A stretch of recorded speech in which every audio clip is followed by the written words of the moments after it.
O reator RBMK-1000 detém sua má fama mesmo tempos antes da tragédia de Chernobyl.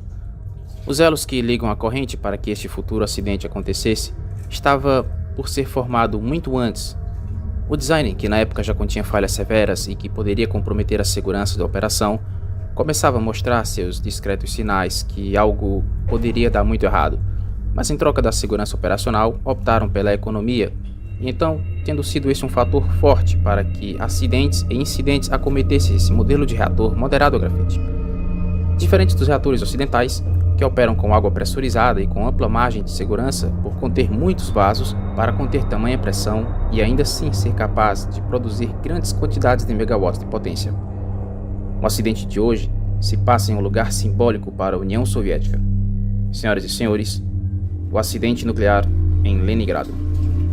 O primeiro incidente do tipo na planta nuclear de Leningrado viria a ocorrer justamente com sua primeira unidade do RBMK-1000.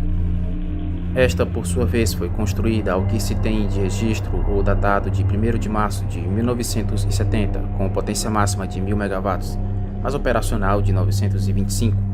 Então, quando lê-se RBMK-1000, esse indicativo numérico vem da sua potência bruta fornecida nessa série de reatores. Dito isso, no dia 21 de dezembro de 1973 inicia sua produção pela primeira vez para a linha elétrica.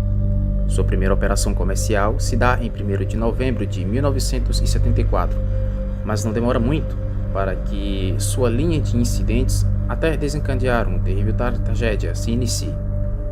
Em 7 de janeiro de 1975, um tanque de concreto contendo gases radioativos da Unidade 1 explodiu. Não foram reportadas vítimas do acidente ou lançamentos de radiação. Porém, menos de um mês depois, ainda na mesma unidade número 1, temos outro incidente acontecendo com os circuitos secundários de refrigeração da Unidade 1 tendo sido rompido, liberando água contaminada para o meio ambiente. Nessa tragédia, 3 pessoas foram mortas e o acidente não foi relatado à mídia. A tendência futura das operações com esses reatores iriam decair um pouco, mas com as situações do tipo vindo a ocorrer nos meses e anos seguintes. Porém, com as mortes, as autoridades pouco ou nada faziam para mitigar as situações, dado que admitir o erro para o mundo naquela época seria municiar a propaganda ocidental contra os soviéticos. Então o secretismo precisava ser mantido, custando o que fosse necessário, sem quaisquer hesitação. No dia 28 de novembro, outra terrível situação, também muito grave, viria a se desenvolver quando, em 28 de novembro de 1975, um canal combustível da Unidade 1 sofreu uma perda de líquido de arrefecimento, resultando na degradação do combustível nuclear, que levou uma significativa liberação de radiação durante um mês. Imediatamente após o acidente, o nível de radiação em Sosnovyy Bor, a 5 km ou 3,1 milhas da unidade de energia, foi afetada. Cerca de 600 mRs por hora, ou no total, ou 1,5 MkCal, foi liberado para o meio ambiente.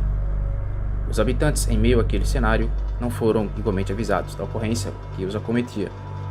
Esse mesmo tipo de acidente viria a ocorrer em 1982, mas agora em Chernobyl, na unidade número 1. Outros registros datados de julho de 1976 e setembro de 1979. Relata-se que outros incidentes com incêndios nucleares tenham ocorrido. Os mesmos foram suprimidos com água e a mesma despejada deliberadamente no meio ambiente. Isso nunca viria a ser do conhecimento geral, mas após isso alguns anos se passam sem que nada tenha minimamente acontecido ou registrado. Mas, dessa vez, em tempos depois, as cicatrizes do passado começam a cobrar seu preço.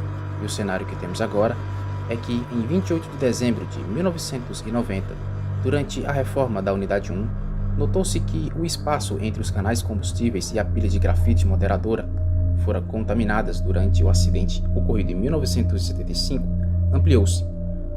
O grafite contaminado foi derramado e os níveis de radiação no espaço sob o redor do reator começou a aumentar significativamente. A radiação foi detectada a cerca de 6 km de distância desta unidade.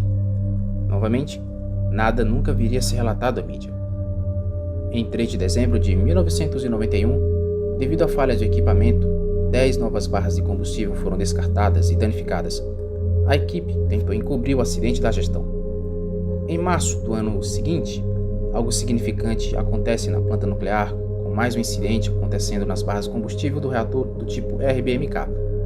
Uma ruptura em um dos seus canais faz com que múltiplos gases sejam liberados para a atmosfera, tais como o iodo. Porém, esse incidente foi pela primeira vez reportado à mídia e todos tomaram conhecimento. Com o colapso do antigo regime soviético, muitos documentos foram acessados ou vazados. Só a partir daí, teve-se conhecimento da linha sucessória de acidentes na operação deste modelo de reator. Embora nesta mesma usina, alguns mais modelos estejam em operação, ainda assim o legado amaldiçoado desse tipo de reator ainda irá assombrar por muito tempo. A população afetada que foi contaminada e sem conhecimento, é provável que os mesmos, ainda hoje, muitas delas sequer recebam tratamentos adequados com as sequelas que lhes foram causadas por esse mal invisível, chamado radiação.